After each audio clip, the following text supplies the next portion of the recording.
on to GTV Africa from Sokoro in Abuja, live from Abuja, and I am with a very known face, a very known person in the system, a person that everybody, when you see his face, you know who exactly he is. He's going to mention his name, but for the benefit of this purpose, the one and only Major Al-Mustapha. This is GTV Africa, and we're here to hear your view on rainy things in the system and the country in Nigeria. GTV Africa is here, and also Vanguard crew, Vanguard newspaper crew are also in the house. Sir, good morning. Good morning. I'd like to find out from you, how do you feel after contesting for 2023 general election? Today is a year over. How do you feel? First of all, let me be on my feet. I feel sad, and very sad in the sense that every candidate, every political party came up with an agenda. And then if going by the contents of the agenda, manifestos of political parties and in that of individual candidates and their running mates were anything to go by, Nigeria would have been highly progressive and very peaceful. So to me, seeing the reverse of it today is what is making me sad. So I'm not in a happy mood. So in essence, you are saying that the present administration is not living up to expectation? Well, governance is a Herculean thing. It's different from the razzmatazz of campaigns. Realities on leadership that settles down to provide what is required to the people is all that matters. I'm talking to you in this dress, black, because I am talking from the mood and situation of the country. The lost ones, the destruction, the disaffection across the country, particularly between the led and the leadership, and the hopelessness we see every day, the current inflation when you look at our economy, the reaction from the youth and different segments of our society. We are part and parcel of the society. And if it is true that I contested in the last election, then it shows that I am also a father. So any soul, any spill of blood anywhere in any part of Nigeria is of great concern. Have I answered you? Okay, yes. If you had won the election, what would you have done? Politics aside, it would have been extremely different. Because I think, and I'm not singing our party and our team, we're the only political party and the candidates that talked about the youth as a source of investment. We're the only ones that spelled out clearly protecting and dignifying women. We're the only ones that talked about deeply on securing Nigeria in phases and in stages. We're the only ones that talked about also recovery from the losses, from remittances of what people stole, and then in support of Naira, and then looking at Naira from the international trade and looking at Naira from the international dirty politics. We're the only ones that talk about dirty politics, dirty budget politics in Nigeria. We talked about dirty domestic oil politics. We talked about and planned for international dirty oil politics. These are some of the problems bedeviling the system today. If these were managed as contained in our plans, definitely this wouldn't be the situation of Nigeria today. From what you've said so far, should I understand you to be in support of the current protests against the government? I'm not in support of protest. I have spoken some 3 weeks back, and I issued out warnings. And I said, never allow the protest to commence. The good thing is they gave notice. And despite the long notice, nothing happened until it started. It shows that those who are around the leadership that have allowed it to happen themselves have failed in their duties. I can see clearly negligence. They are not in support of the president, talk less of allowing him to have read such a speech that is away from the grievances outlined. by the protesters and their sponsors.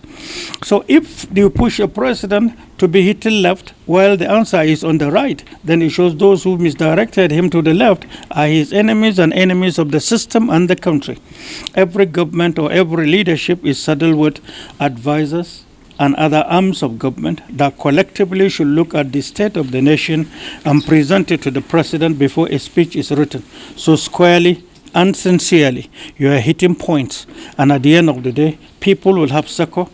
Besides, to every leadership on earth, from the beginning till the end of time, is anchored on two things. One is the confidence of the people to the leadership when their hope is lost, or the hope of the people when their confidence is lost, vice versa, between leadership and the led. So once anything affects the hope and confidence of the people, the leadership must sit back and adjust. And that's the pains I'm having. After all, whosoever emerges, remember our closing remarks at one of the debates we had with some candidates, is to say that whosoever emerges, whatever we were able to have researched and compiled should be seen to be handed over to whosoever emerges, so that there will be entrenchment of democracy, peace in Nigeria, prosperity in all aspects of life in Nigeria, but deeply with investment in our people. Remember, the insecurity you are having are some people's investments. It is lost 20-something years, 24, 25 years today. Many people didn't know the entire evil started in November 1999 till today. And today, this something has bedeviled us. Rather than containing what it started with in 1999, what we are seeing today, it is that it's spreading into other zones of the country. And we are not looking at preparing solutions.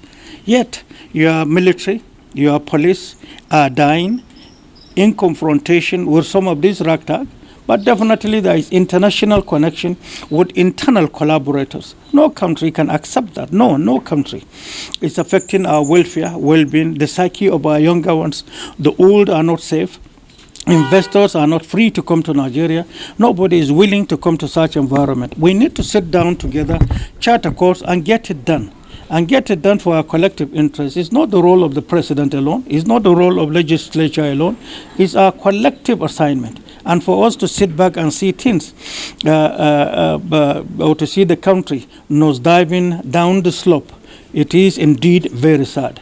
Therefore, at this point, let me register my sincere condolences to those who died, who were killed in the process, both sides, the protesters and the security agents who have died, those upon whom serious injuries have been afflicted, those who are in hospital, or those who have recovered or are recuperating at home, and then those who also lost their properties, their houses, their shops, local people who have their little shops, probably that's the entire investments they have. And with the effect of what has happened, it shows clearly that it will affect their psyche and affect their businesses in future. So that is why a sincere leadership should never allow crisis to erupt. Leadership means management. And management not from the president alone, governors. But today, shamefully, and I am worried at what I'm going to tell you, is the fact that some in one arm of the government, most of whom have left Nigeria. That is deceitful. That is hypocrisy. That is unacceptable. A leader who is worth being won, is worth being trusted, who is worth to be identified as a patriot, that qualified him to be wherever he is elected into, should stay with the people, manage the people, take the consequences when it happens. After all, when there is negligence and abuses, when out of maladministration, causes of insurgency are promoted, then when it ignites fire, at the end of the day, leadership should stay with you to get it managed. That is what we expect. It's all our collective assignment, and that has to be. This country must be retracted back on course, not for the sake of Nigeria alone, but for the sake of Africa and humanity. There is just in the line with what you are saying. There is something strange that shows from this recent protest that Nigeria is witnessing. Surfacing of Russian flag in Nigeria. Does that mean that the northern people don't have trust in Nigeria again? First of all, go back to history. This same country, Nigeria, unfortunately, from 1999 to date, there were incidences where neighboring countries of Nigeria were used in rigging election, which is worse than military coup. Rigging election, punishing the country, deceiving a country under the guise of democracy is one of the worst offenses any politician can commit to his country. It became a trend. Whenever election comes, some Nigerians were brought in to vote in Nigeria. Is that right? That is rigging. And part of those who are in government today were there as governors when it was happening, and they were part and parcel of mobilizing them and giving them ballot papers to vote. But they are not Nigerians.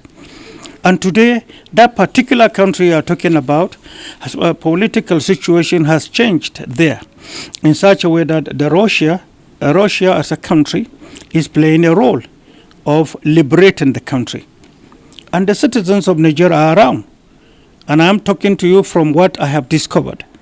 Those that are there believe at their own level of reasoning and thinking and education that if Russia could liberate their country the way they are feeling today secured, then they can as well do it in Nigeria. And so they exhibited that at their level. So now that they have done it, those who cause negligence in Nigeria should understand that the situation calls for expertise management, care, concern to be able to manage it through. The Nigerians that are here, how did they come? How did they come about it? Remember, when there is hopelessness, mankind is always there to look for another possibility of survival. To me, in the psychology of man and the abuses of rights, I'm looking at chapter 2 of our constitution. Then the youth who decided to look for alternative calls for re-examination by leadership to be able to propose solution rather than looking at it the way from you ask this question. That's the way I see it. Do you see Russia directly playing a role in? I don't think so. I don't see that. If there is, you have intelligence community in your country, and in their daily occurrence reports, that would have been proper and that would have been presented forward. There is no Russia in it, and if there is Russia in it, there would have been statements by the same government.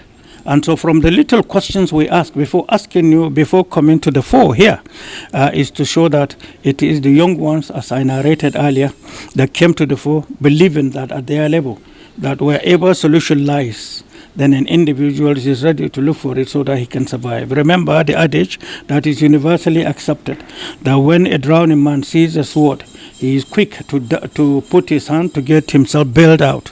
I see it as that, one of such examples. Besides that, sir, a section of Nigerians, while the protests were going on, a section of Nigerians were calling for the return of military administration in the country. You see, causes of insurgency and experiences from the bitterness of insurgency and from the hopelessness of many sectors of this country. Remember what Boko Haram was doing? Butchering people directly. What you cannot do to animals, they are doing it to mankind for 20-something years, unabated. People don't care. The managers of security go to sleep. They blare in on the streets. You have responsibilities of securing people, and yet you turn it to be a means of making money. There are cases, if this country were to be serious, for it to be investigated. Remember, there are serious-minded democracies where an individual's life is molested or affected or killed. They are ready to deploy battalions and brigades to get that person rescued. That single person. Where is the value here in Nigeria? And where are we? Are we protecting the democracy? Are we investing in democracy? Do we care and know our value? Every son, every daughter you see on the street are our children. It doesn't matter where they come from, who their father is, which part of Nigeria they are. They are our children, and we have to do whatever we can that we can do to our biological children on them. Protect them, secure them, educate them, direct them, bring them closer. That wouldn't happen. Think deep. Which is the most populated country on earth today? China. China have laws, but there is also arrangement for the education of younger ones. In it, there are rooms for skill acquisition. In it, there are rooms for empowerment of different skills from the younger ones. 1 billion people. Here we are talking about, let's assume we are even 300 million. Let's assume so. How come we cannot manage? How come we are a rich country like this and allow this to be happening? No, something is wrong. We need to get ourselves adjusted, to care for ourselves. The world need to look into Nigeria to draw examples and blessings therein, and then to know that there is a respected democracy African countries can learn from. We should not allow the situation to degenerate, and that's what I'm talking about. With the weight of experience in the military, it's security situation that we find ourselves in the country.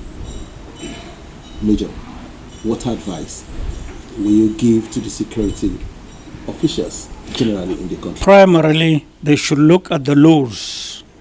Let me start with this. They should look at the oath of commission they all have had when they finished as cadets and became officers. They should look at the oath of the offices they took. They should look at also the constitution of the federation and knows that chapter 2 is the rights or our rights of citizens. Chapter 4 are expectations of government upon the citizenry. But my concern here is professional excellence from whichever angle.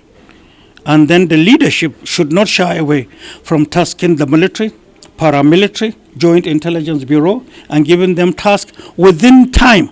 There must be time frame in completing assignments so that this country will be back on course. But if you allow it to continue to happen the way it has been, 20-something years, 1999 to date, then it is certainly that some people are investing in it and they are making money out of it. I remember once a fly test honey. Nobody can stop that fly from moving to that direction. It's nature. So to conquer nature, we should be back sincerely and openly, and then with clear leadership direction in it, giving a time frame for the care, welfare, and well-being of Nigerians. So, some Nigerians are disappointed with the way things are going, and they believe that it will be better for them if military comes back. Do you see that? Do you think it will be better for? I am by definition today a politician. I am looking at this country from democratic sense. We have invested in it. We are investing in it. Our researches are all towards the investment of democratic excellence in Nigeria. Military subordination to democracy is a clear direction as the world it is today. But when you have democracy, the type we are operating presidential system, in a debate, in our presentations in the past, I am against presidential system in Nigeria. And the examples I gave was the fact that two close countries, the closest on earth, are United Kingdom and US, United States. The closest, but one is operating parliamentary system and the other is operating presidential system. All has to do with their historical backgrounds, with the genesis, with conveniences of the people to get democracy operative. And Nigeria is simply a copycat. We copied parliamentary system, we changed it to presidential system. All the two are strange to our culture, to our history, to our background, to our understanding as people. How can you bring a strange system and adopt it as yours? It will not. It will be repulsive. I give one example, and some certain politicians also came to the fore to say, you need not to say that in the open. Allow us to continue to operate the way we are. But I cannot form part of cheating. What did I say? I said United States is a country where immigrants who became citizens have laws protecting them. And the question I ask is, in Nigeria, who is an immigrant and who is an indigent? How can you have more of laws and system of governance that is protective of immigrants? Who is an immigrant in Nigeria? We're all citizens.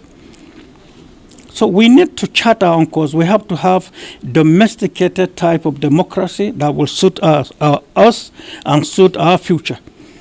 And that's what I am calling for. But the issue of military, no. In terms of economic, what advice will you give Nigerians as regards to the economy? It's not to Nigerians, but to the leadership. When this particular government came to being, there are numerous punctured holes in that sector. That is very disturbing. One thing that, if I am to advise, is to say that the government should sit back first and evaluate the damage and work out solutions that should be systematic. or concurrent activities in getting that solved. Numerous things happened between 1999 to date in terms of promoting corruption, promoting causes of insurgency deliberately by so many actors, and they are still around as elder statesmen, and they are still being respected as one, which is to say Nigeria's vision is totally beclouded by what? Ignorance. And that's the saddest thing, where some people can abuse the constitution that governs the land, the constitution with which the president is sworn with, the constitution the military have taken oath of allegiance to defend, to uphold under any situation. But by our daily occurrences, you see the constitution being desecrated daily, unhappily by some people or out of ignorance. Some deliberate, some out of ignorance, and we are not reacting to that. That is why if you sit and allow problems to accumulate, the day it bursts, you blame no one but yourself. If you are to advise the protesters that are out there, what's the message? My message to the protesters is you have registered your grievances. You also have registered your grievances at home and outside Nigeria. You have been heard. Your grievances are outlined. What is left now is for either the elders of the country, along the electees in various assemblies, other arms of government, to come together in advisory capacities to sit and work out solutions for the problems. Primarily, why laws around the whole world, constitutions around the whole world uphold the essence of giving an individual the right to bear his grievances or to protest. Protests are of all kinds. Violent protest, no, is unacceptable. But you are allowed by law to present, to air out your grievances as an individual or as groups or as tribes or the whole nation over. That has been registered. So let there be a halt. The protests, younger ones should go home, think, and know that they have a country. And I am sure that the government will adjust. And I am sure it is of concern not only to Nigeria. If Nigeria is a member of ECOWAS and AU, if Nigeria is a member of numerous other international bodies, they are all of concern because of their investments and interests in Nigeria. I'm sure they will approach the leadership and there will definitely be adjustment, that I know of. So I want you to categorically advise those who are clamoring for military intervention. My concern for them is to understand that military professionalism is what they should canvass for. Military subordination to democracy is what they should invest in and channel their energy therefrom. Remember, prior to the protest, Nigeria is totally enveloped. The military is overstretched, trying to provide solution or to contain Boko Haram, contain banditry, contain numerous other abuses, kidnapping and the rest of it, and all the other social vices that has bedeviled Nigeria is bigger than police. And today the military is overstretched and these things are continue to linger. If you care to have investigated and see the scale of crime rate in Nigeria, you realize that there is a build-up rather than a decline. And that is most disturbing. That is to say, the capacity in our military has actually been overstretched. So what is expected of Nigeria and Nigerians is to first, to now help the military, either through increase in strength, and then given them task that is scientifically proven in numerous other countries who have contained insurgency. Remember, Nigeria, with her resources, is an enemy in the eyes of many in the international politics. And if you are not conscious of that, then it is certain that we are blinded and will continue to go into this unfortunate merry-go-round that is building us or pushing us to the rock, definitely. We must adjust. We have to do it. And it doesn't matter whom it pains. Those who are investing in it and feeding fat with bulgy pockets should understand that is the role of an enemy of state. So such enemies of state should be fished out without doubt and then tell them to stay away. Professionalism in our military and then subordinating the military to democracy, that is the direction. Away from that, sir, our legislature is said to be too expensive to run, and because of that, some people have started calling for a part-time legislature. Do you see a need for that? Yes, in leadership, waste is a crime. In leadership, promoting corruption is a crime. In leadership, adjustments in whatever will be easy and then realistic is what is expected of leadership. And if people believe that it's too expensive compared to what our economy can contain, then definitely they are right. It is their own right. It is within the same chapter 2 of the Constitution.